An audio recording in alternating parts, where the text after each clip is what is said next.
Hi, and welcome back to the Spiritual Badass Revolution. I'm Shereen's son, and I'm so excited to be here with Kelly Blazer, who is an amazing Dharma and meditation teacher and a marriage family therapist, and she's just brilliant in so many different ways, and I can't wait to share her wisdom with you all. Hi, Kelly. How are you? Hey, how are you? I'm great. Great to see you. Tell us, for people who are not familiar with your work, do you want to share a little bit about what it is that you do? Sure. Well, the main thing that I'm doing right now is I run a program called Dharma Bridge.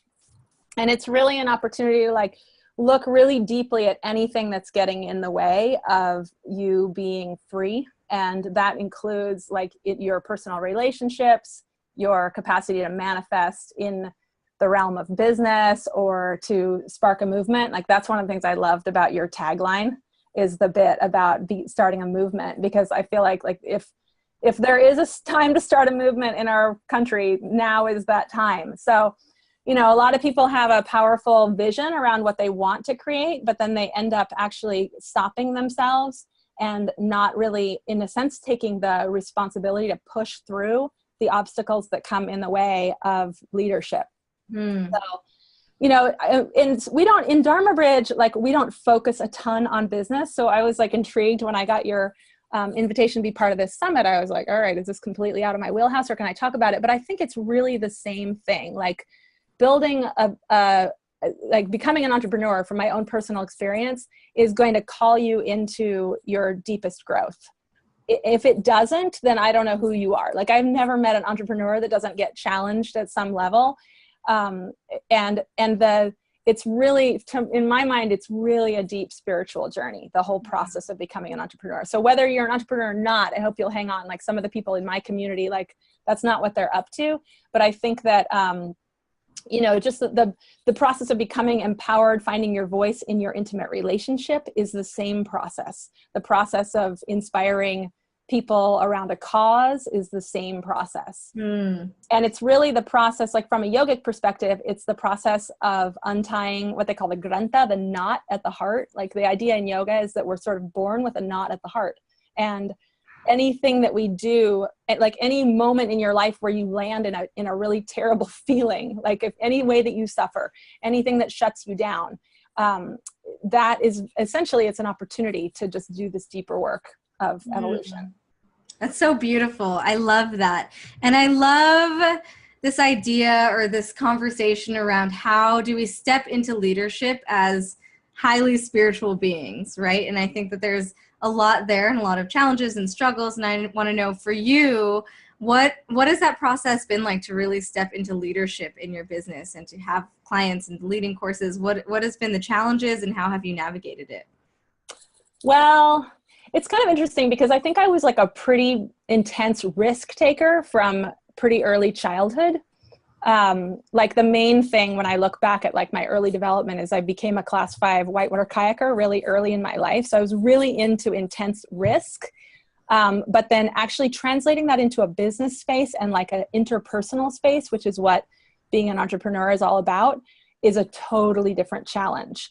And I have a lot of good, early childhood experience of observing entrepreneurship, because my dad was a really intense visionary who did all of this stuff way ahead of its time. When I was a little kid, my dad started out as an Air Force pilot, and then became a real estate developer. But then he got into solar in the 70s. Who did solar in the 70s? Nobody really did. He built all these solar homes, and he had this really big scheme of how to transform governance and kind of eliminate the sickest side of capitalism and basically shore up all the vulnerabilities of capitalism so that people could advocate for themselves and be free agents in their interactions and not be wage slaves, not be dependent on corporate structures, all of that.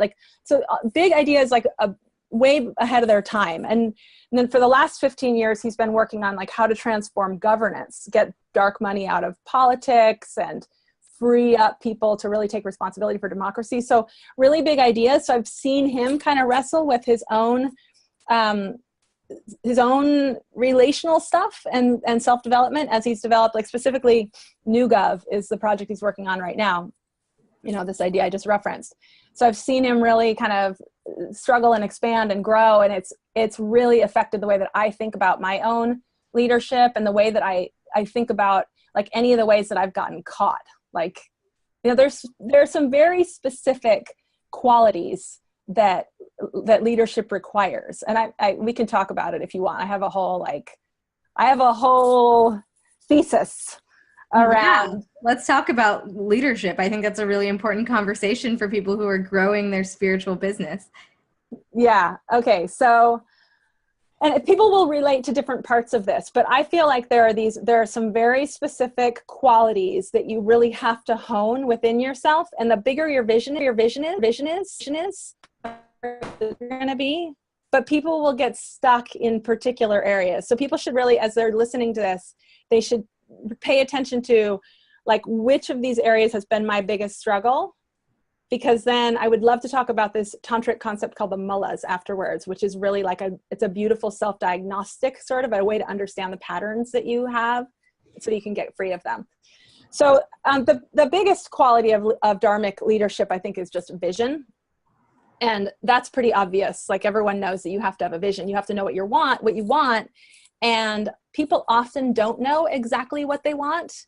And then once they do know what they want, they, in a sense, have to go deeper. And I mean, I think in a sense, that's why my dad has been so fueled and why I'm so fueled. Like I am lit up by the work that I do, because it feels to me like it's not just my work. It's actually, the more that I do my work of turning toward understanding and moving through my own personal suffering and then teach others how to do that. Like it just opens me up to look at society differently, to understand, like, I mean, we're dealing with like, Charlottesville happened just a little bit ago. There's a big kind of awakening around racism, and there's like such a big movement around social justice. And so like, I'm really fired up in my work because I really feel like the work that we're doing is in service to that bigger vision. So the bigger your vision is, the better. Like once you figure out kind of what you want, I encourage you to like want deeper. I'm speaking to your audience. Like I know you're like doing this work, but like want more and think about like, how can you,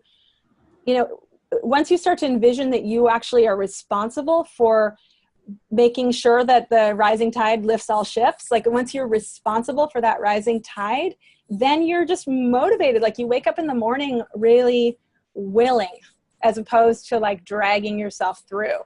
And none of it's going to work if you're dragging yourself through. So that's just number one. That's vision. Let me just tell you what they are really quick, and then I'll go back into each one. So vision is probably the biggest and the most kind of about grace, right? But then the other is like consistency. That's the second, like staying consistent in what you're offering, not changing your mind every 5 days.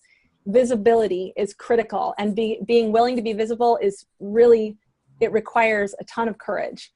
Flexibility, like your capacity to actually change what you're doing. This doesn't contradict consistency. You have to stay consistent, but you have to listen to what the bigger needs are. You have to be willing to take action and have an impact.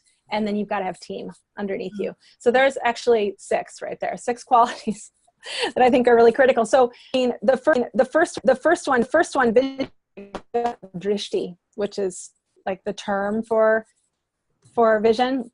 And then consistency, I think of it as like in yoga, we talk about tapas, like the heat, like there's a sort of a spiritual heat that we have that transforms us and models us and helps us do the work of untying the knot at the heart. But we have to stay put in order for that tapas to really remodel us, because like if you are a shiny object chaser, like if you're like chasing, what do they call it? Somebody calls it the idea fairy. Like if you like to chase the idea fairy, basically you're just getting attached to the dopamine levels in your brain that you feel when you're in the like the love affair with a new idea, but you're not actually going to be of the greatest service. You have to stick with your original vision and be consistent in what you're offering. Otherwise people are going to be like, what is she doing now? What's the thing now? Like, who is this person? Okay. So this week it's basket weaving. I thought we were, okay. And so then let me know if I lose you at all. Okay. Or if I tend to go on like a little bit of a rant. And the third one is visibility. And that's been probably the biggest thing for me in the last couple of years, because I just have stepped into this online space. And, as you know, like I've been teaching yoga for 20 years and like being a marriage family therapist. And there's just a really intimacy about that. And in my experience, people get really stopped around visibility. And you've probably seen that. Totally. In your people. And it's really raw. Like it's a super vulnerable space of like feeling exposed, worrying about people or what people are going to think of you. And it's almost like if you let those fears determine how willing you are to get yourself out there, it's just never going to work. It's just never going to work. You're going to hunker down with the tribe where you feel safe, invisible, and your plan is going to collapse. So in a way, in order to surmount this challenge of visibility, you just have to get comfortable feeling uncomfortable. You have to, in a sense, like let that guide you. You have to be like, all right, if I don't feel uncomfortable, then something's going wrong. Totally. Yes, I totally agree about visibility. And there was something you said earlier that I want to go back to. You mentioned that to really pay attention to those places where you get stuck, whether it's the visibility or whichever one of the 6 things that you just mentioned. To pay attention to those, I think there's often a tendency to want to kind of quit when things get hard. But whether you quit or whether you don't, you're still going to have to deal with the stuff that's coming up, right? So could you speak a little bit to why it's so important to really pay attention to those areas where we're getting stuck? Well, because I think once you understand the energetic quality of the stuckness, it evolves you. I mean, it's in a way like you could almost look at it like it's actually the recipe. Like the pain is the recipe for returning to your wholeness. I mean, this would be a huge tangent for me to go down this, but there's this whole thing in Buddhism called the 3 poisons. And it's said that if you interact with the 3 poisons, they are like the key to your evolution. Like you can't actually evolve without them. So you're actually lucky if you can get into your suffering a little bit, like the place where you shut down, if you can kind of get into the center of it and identify it and feel it, you're actually lucky. Because the problem is when that stuff happens under the level of consciousness, or if you're in a place where you're just blaming it on circumstances or blaming it on the system or blaming it on other people, then you're never going to take any responsibility for it. And then you're not going to evolve. So, I mean, for anybody out there who's like having a really hard time right now, I just encourage you to like get right in the center of it and feel what the vibration of it is. And when we get into I hope we have time to get to the mullahs, because the mullahs are like such a perfect tool for understanding that and realizing the universality of it. Because the problem is people get caught into this thing of like, it's a personal defect. No, it's not a personal defect. It's ego. It's how ego works. It's how conditioning works, is to keep us separate. And it works pretty much the same way for all people, with these very subtle permutations that are really important to understand. I love that. So like if you can surmount that, like the visibility piece, if you can get yourself visible, then you're going to have an audience. You're going to build an audience. It's just inevitable, because there aren't that many people that are willing to stand up and be visible. So your people are going to start to come to you, and they're going to see you, and then they're going to have needs. And at that point you have to, in a sense, like get off your whole thing about being visible, and then you have to like sit down and get intimate and pay attention and be flexible and be willing to listen. And that's like in yoga we call that adhikara, like, and well, there's a bunch of yogic concepts that talk about how reflecting back the light that people are, like Vimarsha, if people are familiar with the Shaiva Tantra. But like that deep intimate space is also like, that's where the mullahs are gonna be shown to you. The mullahs they're described as the dust on the heart.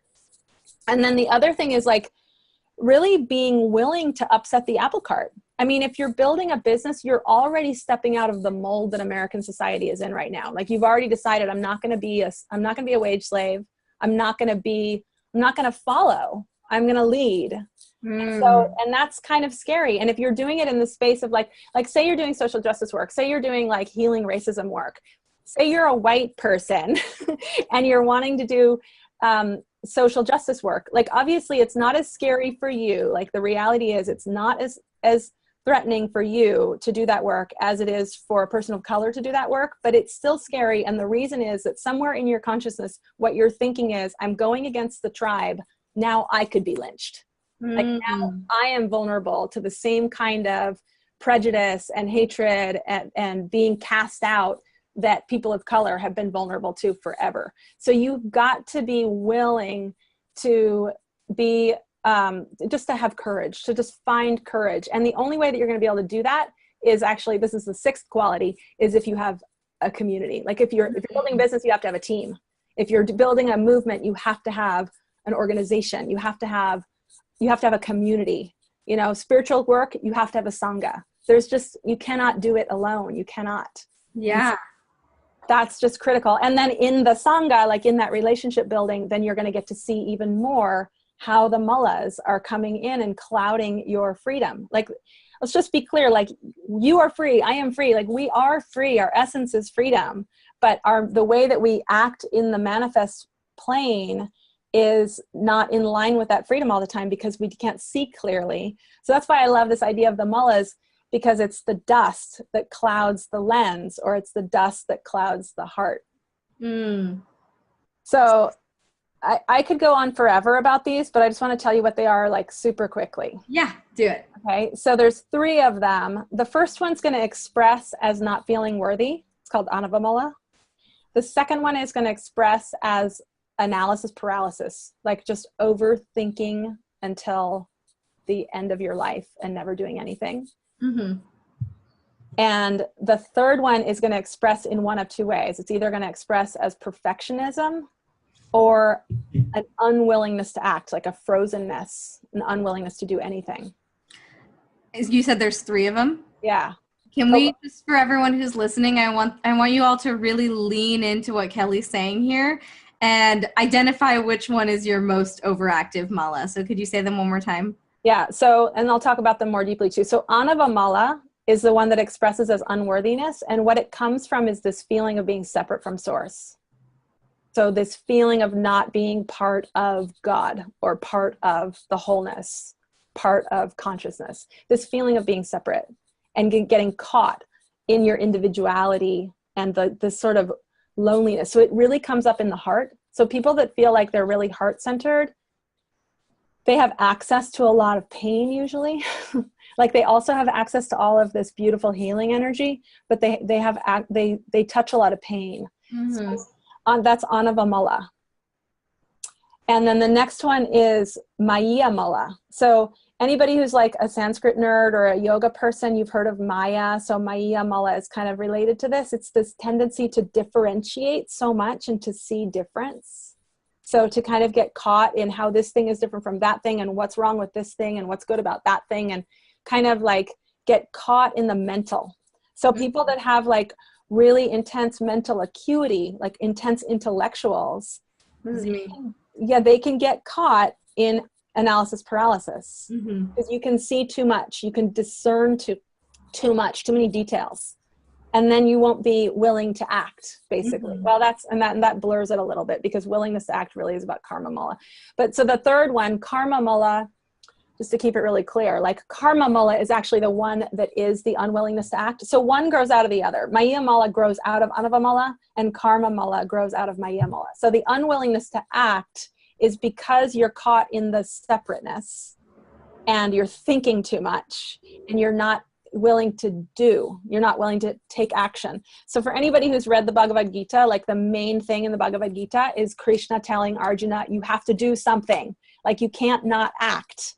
You can't be a victim and blame circumstances on other people. You can't be passive and wait for life to come to you. Nobody's going to take care of you. You have got to act. And even though it's complicated, you've got to take action. And the way that you will take action is when you realize you don't have to worry about getting it right.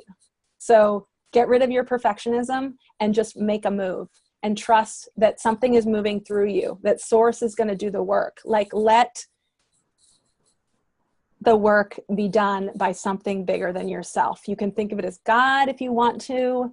You don't have to think of it as God. You can think of it as essence nature. Like if you're a Buddhist, think of it as moving your egocentric karmic conditioning out of the way and letting essence nature move through you because you are part of life. You're part of the wholeness. Mm-hmm. That's kind of the Buddhist language. But, you know, if somebody's listening, if you're Christian, like, just get out of the way and let God live your life for you. Just like let life be lived by life, in a sense. So, you know, Buddhism has this big thing about like how all suffering originates from the delusion of the separate self, and that you can get really caught in that. And this, all the mullahs that I was just talking about are really, they're related to Buddhism, but they really come from the Shaiva Tantra. Mm. So you can think of it as like a diagnostic tool. And actually the free gift for your listeners is a quiz where they can take the quiz and they can kind of self-diagnose and understand which of the mullahs is predominant for them. Awesome. I love that. So the mullahs help us understand where we're getting stuck and what our patterns kind of are. Yeah. Okay. And then the work, I mean, the work that I do is really like, the diagnostics are just the beginning, right? Then you have to do something about it. So the spiritual work is where you meet yourself more fully, so that you can do, so on a daily basis, you're sitting with yourself and kind of attending to that inner work. Because otherwise, like, people don't really see this, but a lot of people are moving through the world, into their businesses, into their relationships. I mean, I would say we are all, until we do deeper work, we're moving through the world trying to get our own needs met, as opposed to being of service to others. So until you start doing the kind of spiritual work where you just like, you sit with the gaping hole, like you sit with the granta, the knot at the heart, and open yourself and soften yourself. And like, there are a lot of techniques that I teach, but really it's about just being willing to be with yourself and let yourself be a healing source for yourself. Then you in a sense, you've got that handled. Like, you've got yourself handled. I mean, you don't do it alone. You do it in the context of community. But once you're willing to do that, then things get a lot clearer. I love that. So I kind of want to shift gears a bit, and it's related because we spoke earlier about social justice, and I know that that's foundational to who you are and what you do. And I want to understand how your business is a tool or a catalyst for social change, or how have you integrated the two?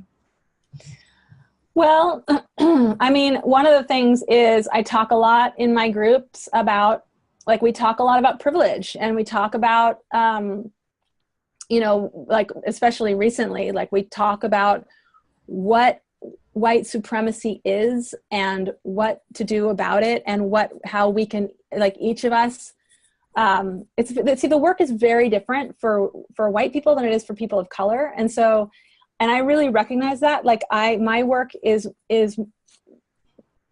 like, definitely my groups are mixed, and I feel like my place in this conversation is to listen when I'm communicating with people of color, and to learn.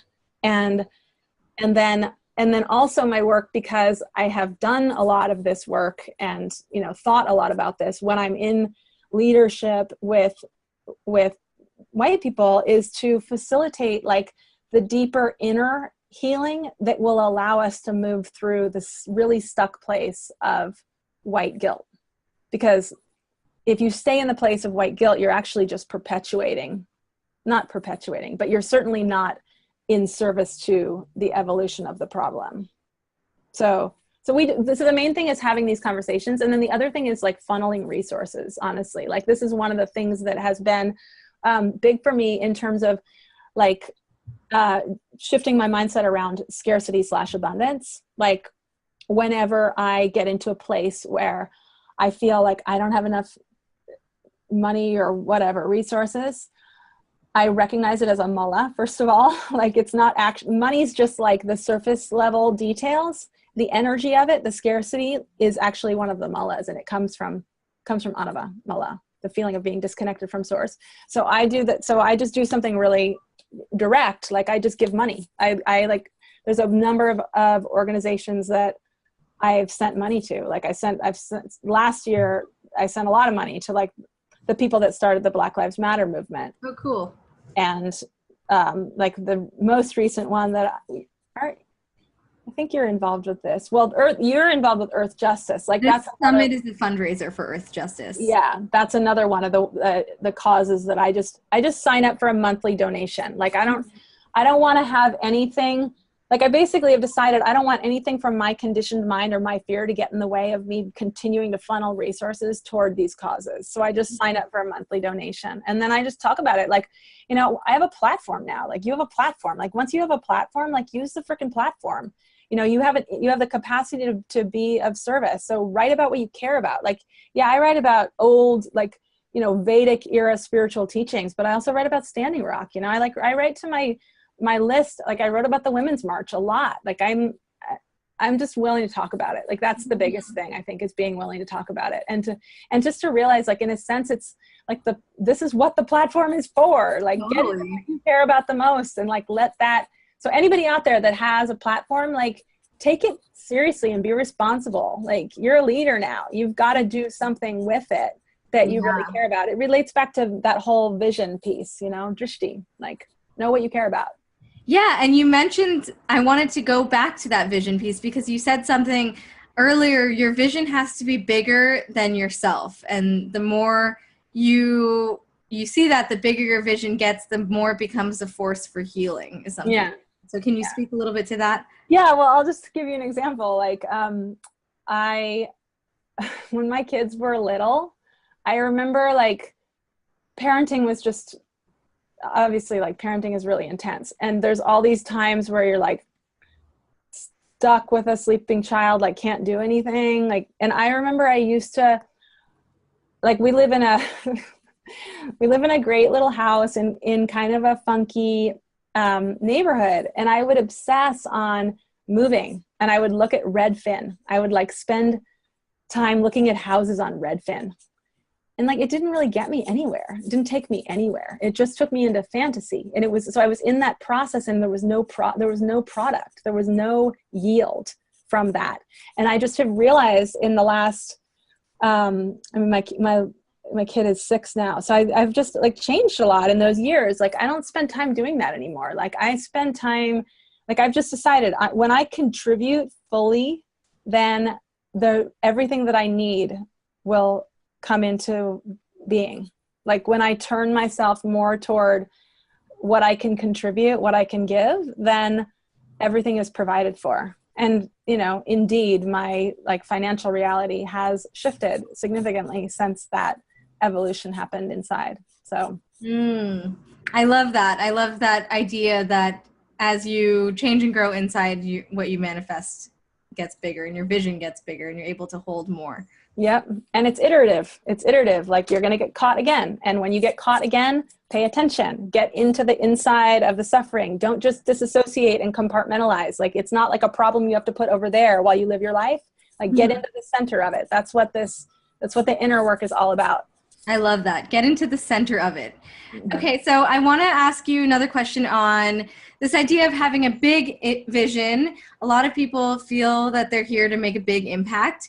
And then I know for the empaths, for the healers, for anyone really, it can feel a little intimidating when we think about like how big this is, right? And it's our life purpose, it's our mission. We want to reach all these people, and we can get paralyzed by that a little bit.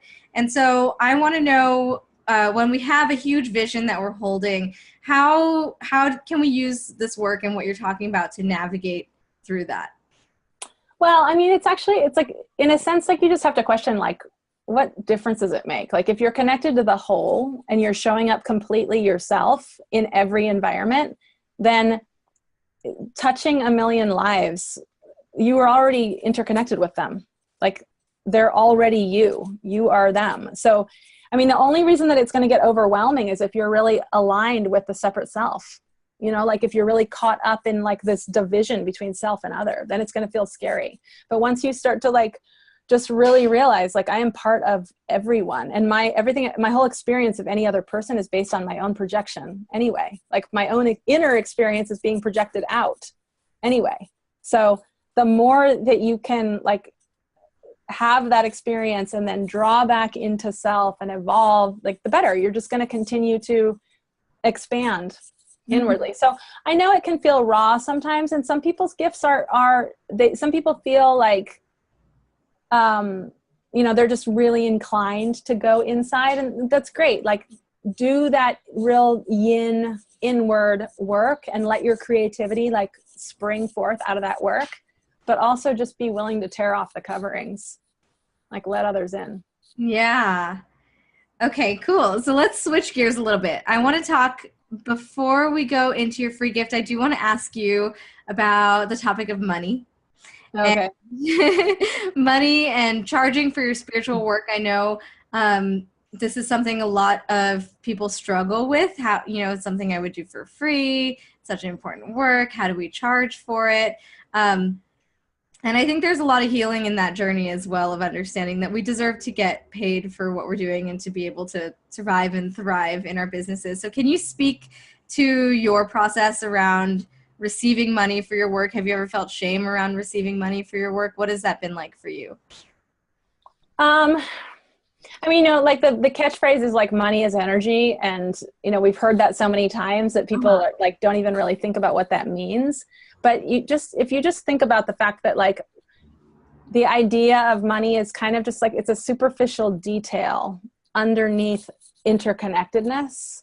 And if you're willing to be connected deeply, then money is going to follow. And there's a level of just kind of opening yourself up inside to receive, not because you deserve it, not because it's like worthiness, and it's not quite the best way to describe it in a sense. It does have to do with this feeling of like,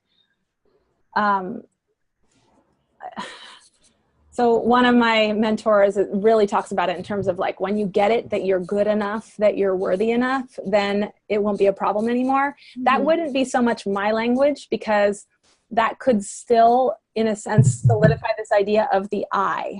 Mm-hmm. And this work, from a more an Eastern lens, is kind of realizing that there's no I. Like, the I is an illusion. So don't get tripped up. Don't get tripped up by like the conversation in the mind. The conversation in the mind has nothing for you. So when you're in a conversation in your mind about, whether or not you deserve to be making money and what that means in the world and all that, just like, that's the conversation of conditioning. And that conversation it's egocentric karmic conditioning, enrolling you in being aligned with your separate self. There's no room for it. You get to live your life and be supported.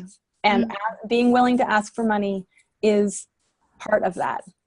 It's just a rite of passage you have got to move through. You've got to ask. And the reality is, if people don't want to give it to you, if they don't want to work with you, that's fine. It's not a problem. There's plenty of other people you can ask. Totally.